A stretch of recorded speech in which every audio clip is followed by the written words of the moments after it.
Once a man told me, "You'll never know how strong your faith is until it's tested." Those words, which I read in a Lewis book, felt like a direct conversation with me. Through Lewis's teachings, I understood that my faith is the most essential foundation of my life. Without it, I wouldn't have overcome the obstacles I faced. Now, you might be wondering, why does God allow us to face so many adversities? The answer isn't simple, but I promise that by the end of this video, you'll see that it's possible to overcome any challenge. I hope you find the answers you seek here. Grief is a personal and unique process, and each of us has our own way of facing life's adversities. Now, I leave you with a question to ponder. Have you ever loved someone more than yourself? If you deeply love, you will suffer great pain. However, it's worth it. It's not a gift from God, but a gift of God. This powerful truth resonates in the depths of our souls, reminding us that every experience of love, even those that bring tears, is an integral part of the fabric of our lives. You may be wondering, why do we feel pain? The Bible offers us a comforting perspective, as written in Romans 5:3-5. We know that suffering produces perseverance, perseverance, character, and character hope. And hope does not disappoint us because God's love has been poured out into our hearts through the Holy Spirit, who has been given to us. So all of us, at some point in our lives, will be called to face pain. It's crucial to understand that the deeper the love, the greater the pain that accompanies loss. However, every tear should purify us. Every moment of sadness shapes and strengthens us.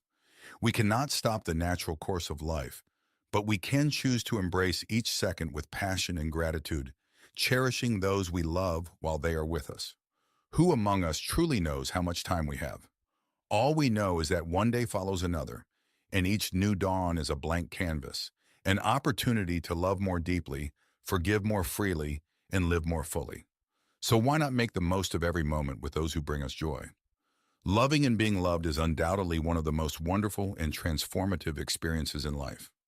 Love today, for tomorrow, as we well know, belongs only to God. I have no faith in what people call progress. I believe in God. I believe death is evil.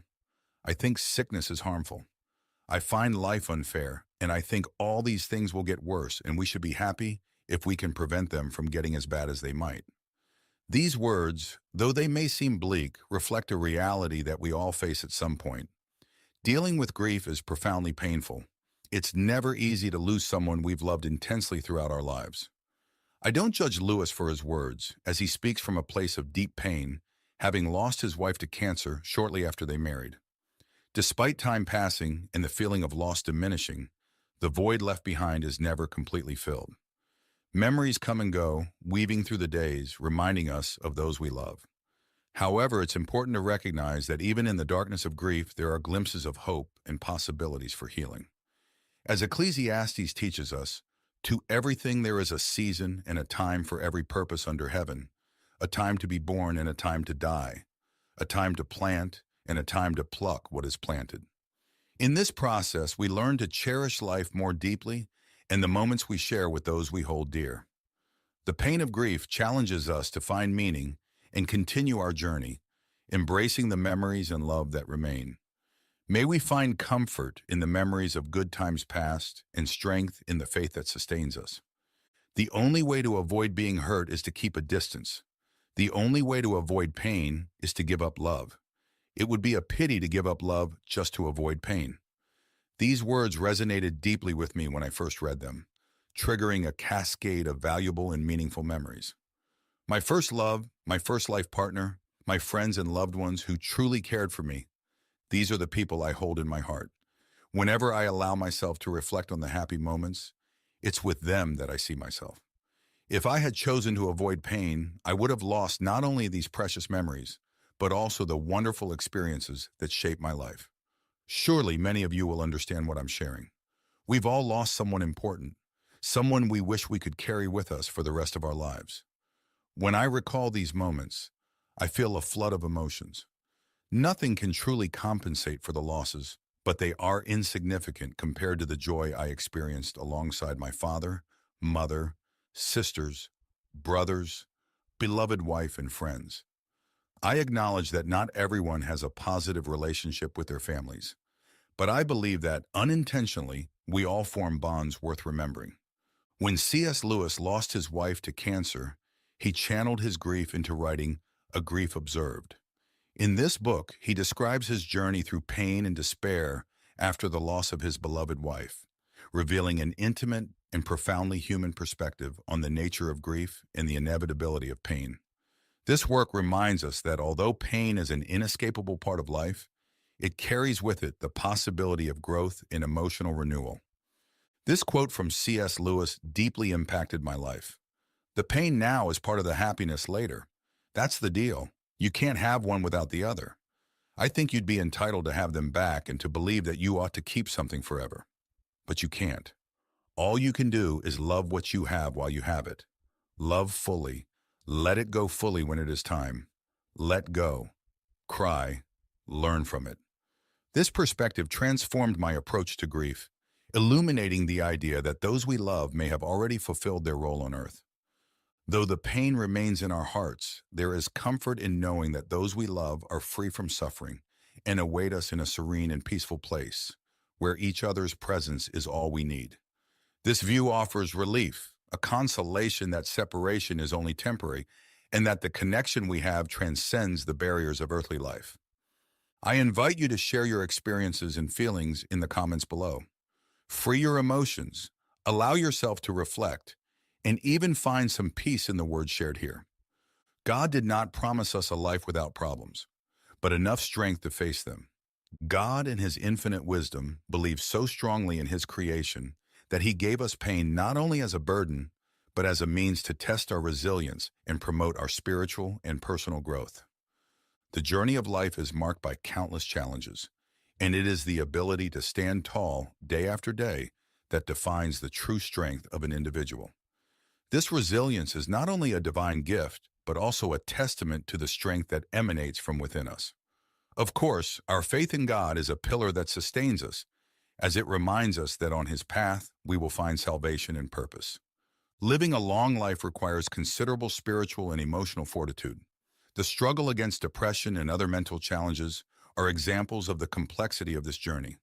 But despite the obstacles and tests we face, I firmly believe in the inner strength of each of you, just as God believes. Stay strong, live passionately, and dedicate yourselves to what you love. The secret is to keep moving forward, despite everything, for each of us has a mission that we can only fulfill by being fully alive and active. As we continue our journey, each experience, whether of joy or pain, is a valuable lesson that shapes our character and strengthens our soul.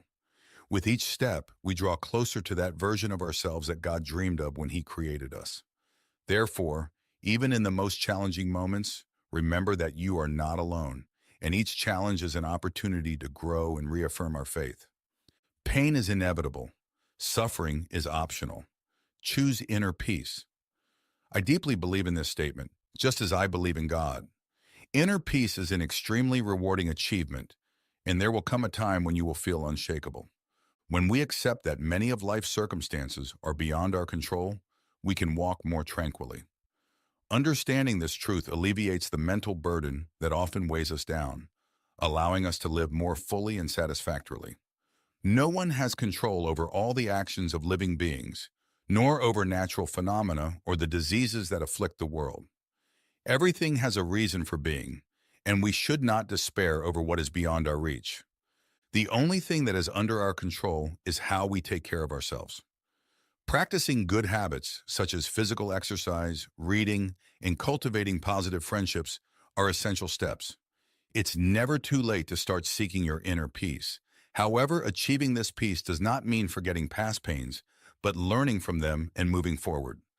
Each painful experience teaches us something valuable about ourselves and how we can continue to grow and evolve. Seeking inner peace is a continuous process that requires dedication and introspection. As you learn to accept and integrate your experiences, you strengthen yourself. This process not only transforms pain into wisdom, but also paves the way for a more serene and harmonious life. Remember, the path to inner peace begins with the acceptance that, while we cannot avoid pain, we can choose not to suffer. The love of God is a love that does not change, that does not depend on us. It is unconditional. Imagine you have a friend who is always by your side no matter what happens. Even when you make mistakes or questionable decisions, this friend never stops supporting you and hopes for your improvement every day. This love does not fluctuate with your actions. It is a constant and stable presence in your life. God's love is like that friend's, but on an infinitely greater scale. God loves us regardless of our deeds, not because he ignores them, but because his love transcends our faults and virtues. No matter if we are good or bad, God's love for us is constant and unchanging. This notion of unconditional love offers us a source of hope and comfort in the darkest moments. When it seems like everything and everyone is against you, when you feel most alone and vulnerable, that is when God's love reveals itself as most present and welcoming. But honestly, choosing to be a good person just makes everything better. God does his part by believing in us, but we also have the responsibility to make life easier for others. In God's eyes, we are all his beloved children without discrimination.